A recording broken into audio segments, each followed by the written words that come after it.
You saying what? For no, no, no, no. That movie, I don't care what you say. That movie, dude, that movie did not have good characters. It did not have good characters. The characters were not built well. It did not have good characters. They were practically not even characters at all.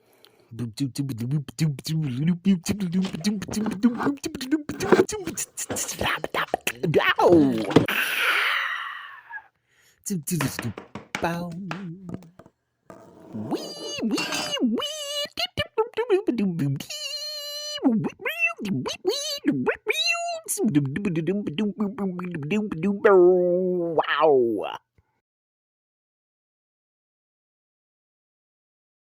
Hey everybody, Michael Stephenson here. Welcome to my YouTube channel. You are currently watching one of my entertainment industry videos. If this is your first time here on the channel, I would kindly ask that you please go back and watch some of my previous videos, some of my introductory videos. I'm trying to build up a particular lingo, a particular language here on the channel. So some of the earlier videos, they sort of establish a kind of language bank for us on the channel so that I can then have a shorthand in later videos so that those later videos can hopefully go a little more quickly. So I hope that you know some of the things that I'm talking about and I don't have to explain those things. Okay, so tonight we want to expand on that particular bank, and we are actually going to go back to essentially back to school. In school, we learn some of the basics about putting together a story, about art, about entertainment. And as I've said in other videos, of the many things that our school systems, and apparently this is not just here in the US, but it's abroad as well in some instances in Europe, in certain countries in Europe. But all of our school systems seem to be lacking as of late.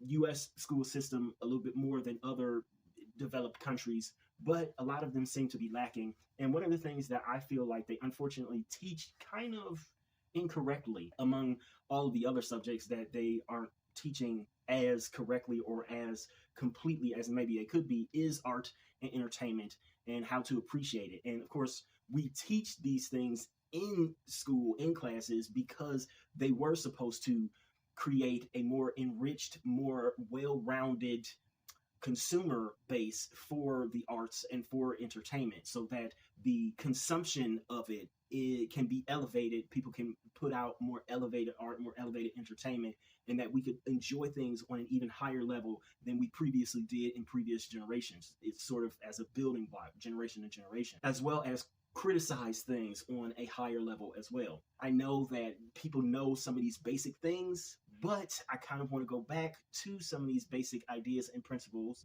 because unfortunately, I've seen a lot of films, I've seen a lot of television, the show which shall not be named, for instance. I have seen quite a few things in the last couple of years, really, again, since the Avatar era started about 15 years ago now. I've seen a lot of stuff that doesn't even hit the basic principles. And in this case, I will have two movies that hopefully a lot of people have seen or they know about to demonstrate the good and the bad. So tonight we are going to talk about character building. And to keep this video short, this is just going to be character building 101. So we are not going to delve into a whole lot of stuff. We're actually only going to focus on three things tonight. Okay. So when building character, there are three cornerstones. Excuse me, I'm having a little bit of trouble with my tongue tonight. There are three cornerstones to build a sort of character triangle upon. So we start with the first one. The first thing that a character needs to have in order to build character is that they need to have motivation. So what is motivation? Well, first off, let's not confuse motivations with the goals or objectives of the entire plot. Okay, so you have a plot, obviously, or well, you have both a plot and a storyline. But in the plot usually has the goal or objective actually stated within it. That is the main thing that is supposed to happen in the film, and that is what the climax is. That is what the movie sort of is supposed to work toward the entire runtime. But motivation is slightly different than that. Number one, yes, it sort of goes back to the idea, especially since we're talking about film and television, but we're also talking about books and written form as well. Motivation sort of does go back to the actor and actress thing. I'm sure that people have seen various forms of media where the actor or the actress, it'll be like a behind the scenes type of thing. They're trying to show what happens behind the scenes of maybe a play or a musical or even a film. And the actor or actress will come and ask, well, what's my motivation in this scene? What is my motivation here? What is my character supposed to be doing? Essentially, a motivation is what is going to drive them through each individual scene, but also through the entire movie. So it's not just a goal, although yes, it can be a goal. It can be a smaller objective, right? But it doesn't necessarily have to be a objective in the way that you might think of it. So let's say the good examples that we have, that is going to be from the movie Taken. So the motivation that Liam Neeson has in a particular scene, and this scene is the scene in which he's already in France, he's in Paris, and he has found one of the bad guys, and he has him tied up to a chair, and the chair is connected to the electricity in the room. His whole motivation in that scene is to get information, to get intel from that particular person, from that man that he's captured.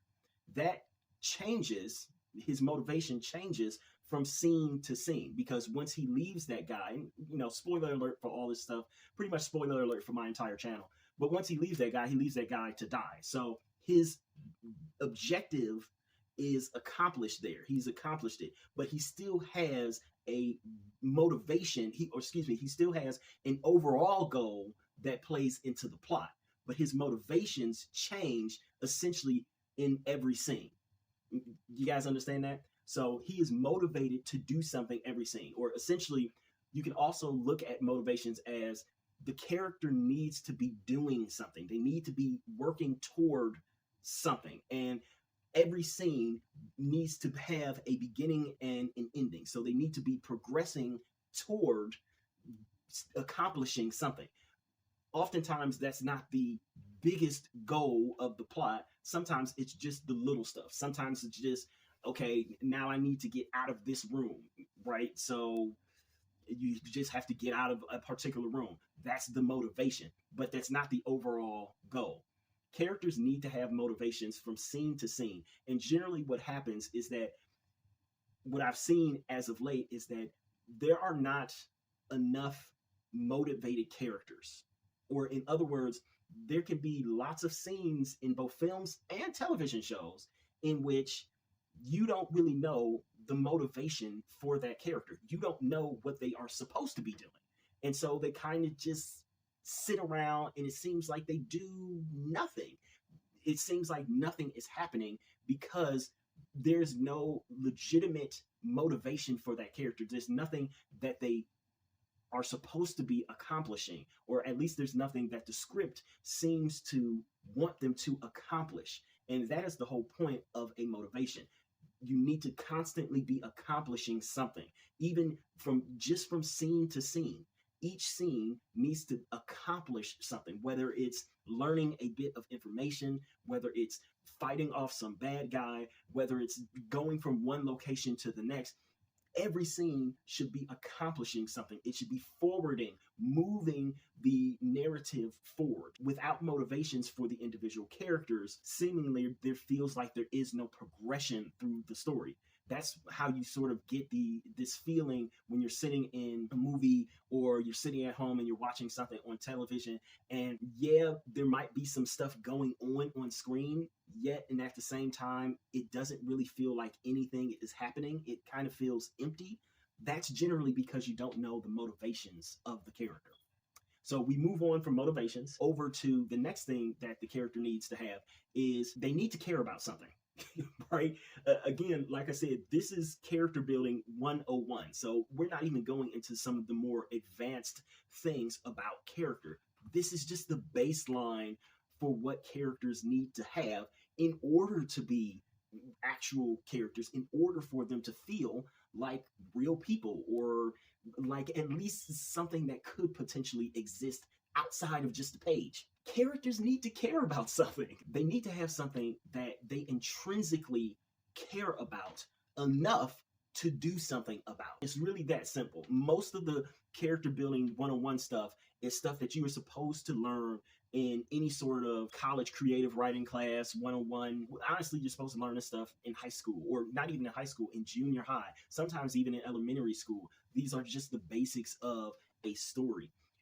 If the character has nothing that they actually care about, as opposed to, even if they are going to be accomplishing an overall goal within the plot, if they don't really care about anything, then it's going to be harder to see that character as a legitimate person, or, alien, or whatever it is that they're supposed to be. It's going to be harder to see them as anything more than just a flat, one-dimensional thing, not even a creature.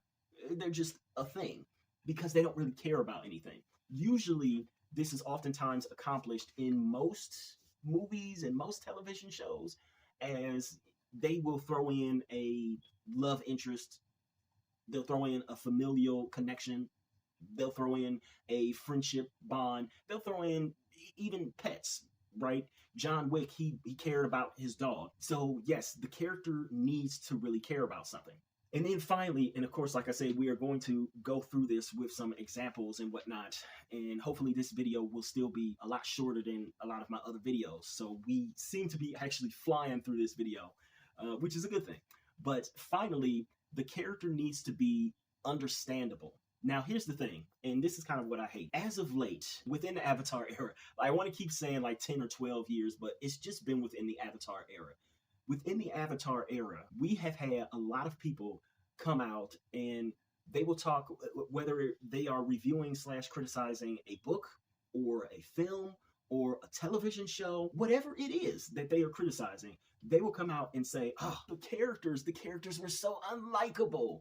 I didn't like anybody. I couldn't get into anybody. I couldn't identify with anybody. I couldn't relate to anybody. As much as that seems like it should be one of the baselines for a character, in reality, those things aren't important to characters pretty much at all. It's actually not important that the character be likable. It's not important that the character be relatable. It's not really important that you get into the character and that you sort of can see yourself as the character. No, none of those things are actually important, like at all. What is most important is that the character is understandable. In other words, you can understand why the character is doing the things that they are doing. You can at least understand that. Or sometimes there are some characters, like for instance, the Joker, where you might not be able to understand what it is they're doing, but that then becomes, weirdly enough, a part of their character. It becomes a characteristic, and probably it becomes one of the defining characteristics of the character.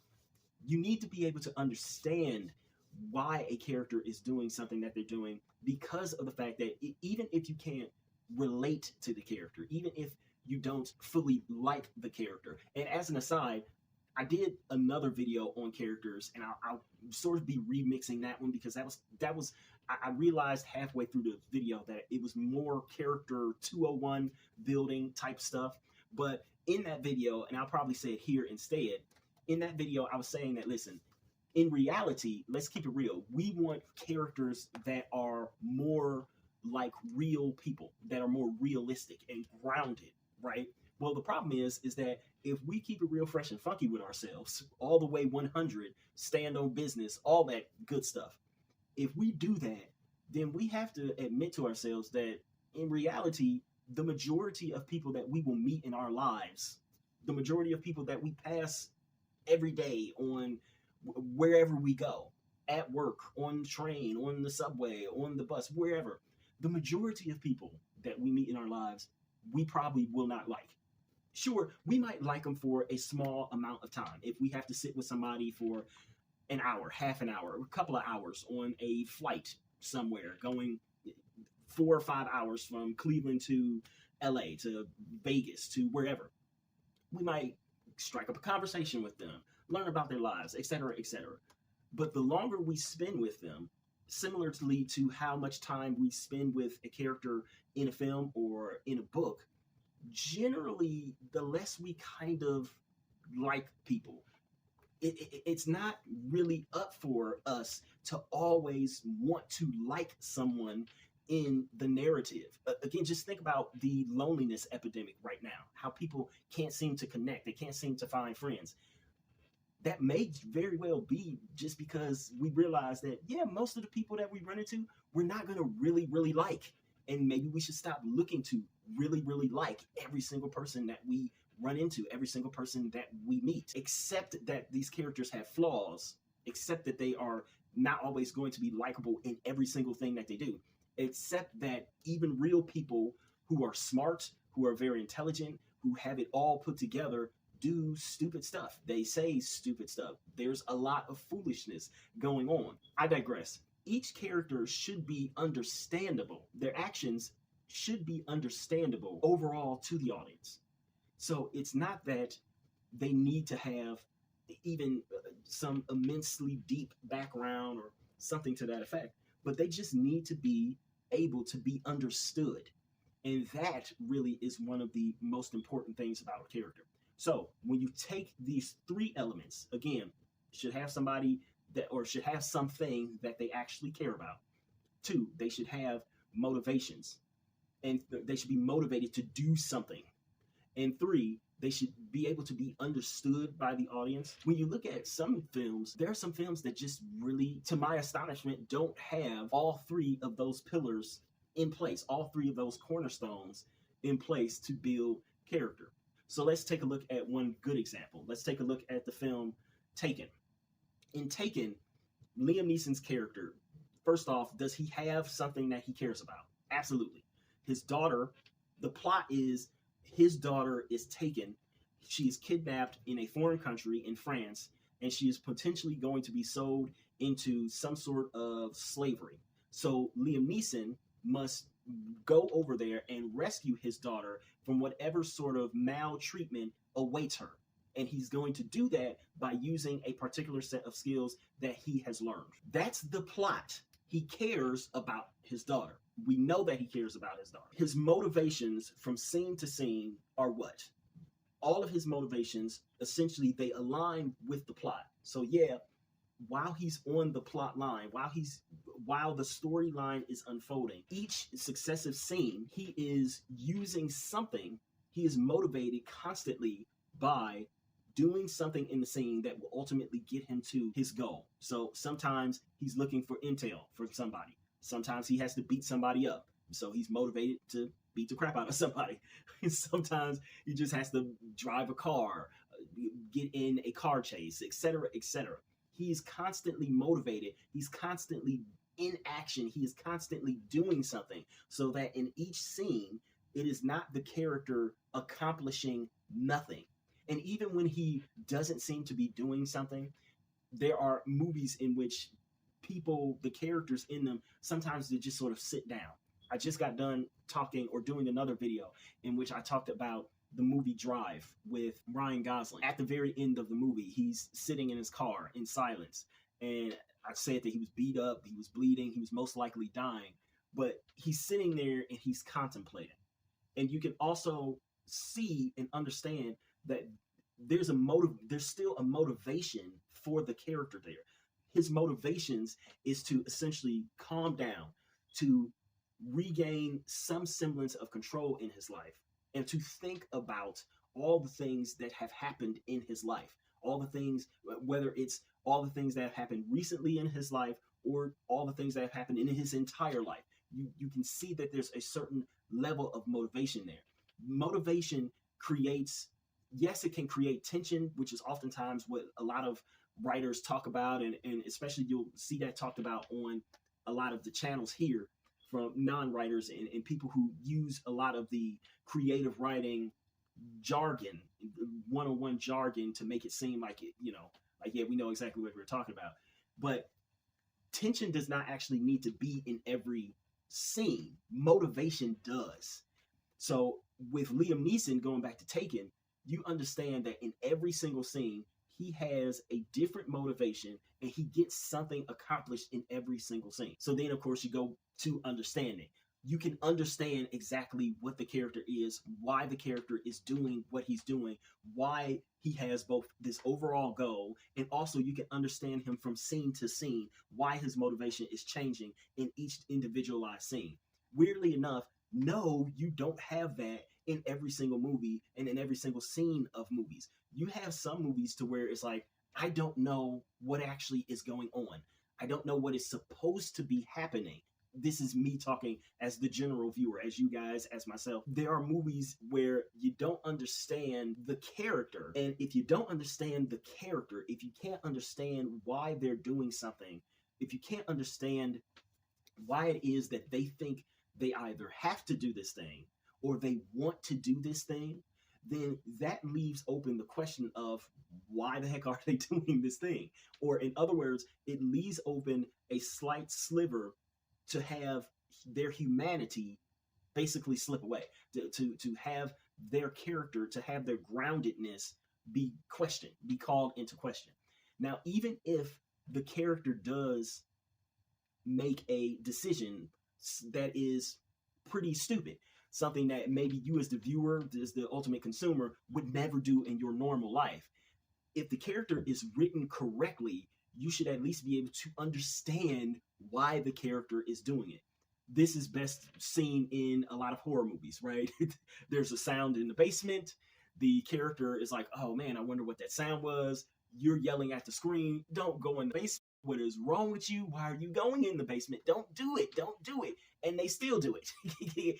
You at least understand, or you can understand, why they are making this decision. So again, you understand the Liam Neeson character because you know pretty much what he cares about and you know his motivations. It's just that simple. To move on to a bad example of this, we have to go to Marvel's, the MCU's version of Captain Marvel. I'm going to keep this brief because I think we're going to have an entire Marvel month, probably in March, in which I talk pretty exhaustively about Marvel and what they're doing right, what they're doing wrong, and how they can change some things up, okay? But basically, Captain Marvel, just the first movie alone, they also do this in the Marvels, the sequel, but just the first Captain Marvel alone, the reason why it feels like a slightly weaker movie is because they don't nail the first three building blocks for character building. Like, they don't nail character building one-on-one. First off, the plot is kind of wonky in and of itself. You don't really know what the full-on stated goal is, what the ultimate goal or objective is within the plot. So you already have a mark against it. But then second, you don't know her motivations from scene to scene. Yes, there are some times in which you're like, okay, we know exactly what is supposed to be happening. We have a through line, we have a line of sight on what is supposed to be happening. But then there are other scenes to where you have no idea what is really supposed to be going on in the narrative. So those scenes feel like nothing gets accomplished because you have no idea what is supposed to be getting accomplished. And you don't really know what the action is that she's supposed to take. And thusly, you're kind of lost within just a bunch of stuff happening. Basically, there's a lot of stuff that just happens, but you're not really sure the direction that you are supposed to be pointing your mind in, so to speak. Number two, I hate to say this, but Captain Marvel, you don't really know what she cares about either. There's not really a one specific thing that you can sort of nail down and say, that's what Captain Marvel cares about. That's what she is doing this all for. So again, that's what she's motivated to do and to take these actions for. Not really. Yes, there is a flirtation with the idea of, well, she wants to get back her memory, but therein is also, this is sort of a character building 201 idea. Yes, even though she may want to get back her memory, and she may be motivated to do that in various scenes throughout the movie, the problem is that she never really makes an emotional connection with that idea, with that goal, with that objective, or with that motivation.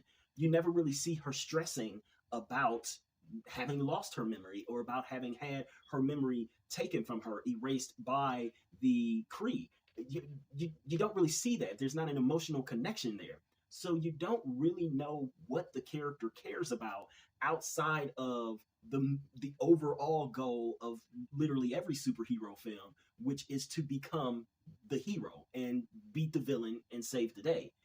Outside of that, who knows what she cares about? Who knows? I don't. Do you? And so, because of those first two things, because you don't really know what she cares about, and because her motivations are wonky from scene to scene, you don't really know what's supposed to be going on, it's hard. It makes it hard to understand the character overall. It just makes it harder to understand her and why she is taking the particular kinds of actions and doing the particular kind of heroism that she's doing. She's just sort of doing whatever the plot calls for at that point. There's no real connection that's deeper that tells you, okay, she's doing this because she really cares about it, or because she has to push through, or something like that. There's no connection there. So another thing is, and we'll end it with this, is that all three of these things, the fact that the character has to have something that they care about, they have to have motivations from scene to scene, and they have to be able to be understood by the audience, are interconnected. And if you don't have those three things, then you're going to end up with these flat characters like what Captain Marvel really is. Now, again, she has other character flaws, which we will talk about in other videos, especially during the Marvel month. But of course, she was bound to have those flaws, because the three cornerstones, the three building blocks on which her every character should be built, they are shifty. They themselves are shifty. So anything that you build on them, any sort of character building 201 or 301 to try to build a dense or complex and complicated character, that is not going to stand up to any sort of scrutiny, because the foundation is not there. Okay, so again, just wanted to cover a little bit on character building 101. I hope that this was a shorter video. I'm probably going to speed it up if it's not. So yeah, I don't have a everybody. So while I don't have an official sign off yet, I guess I should do the whole please like, comment, share, and if you so desire and you want to see more, subscribe. But more importantly, I will ask that you please, please, please go and purchase one of my books. They are mostly ebooks, and pretty much they are all under $10. See if any of my work is actually any good, if it lives up to any of the things that I'm talking about here on my channel, specifically with the entertainment industry videos. So please go purchase my books. All of my links are down below. Thank you.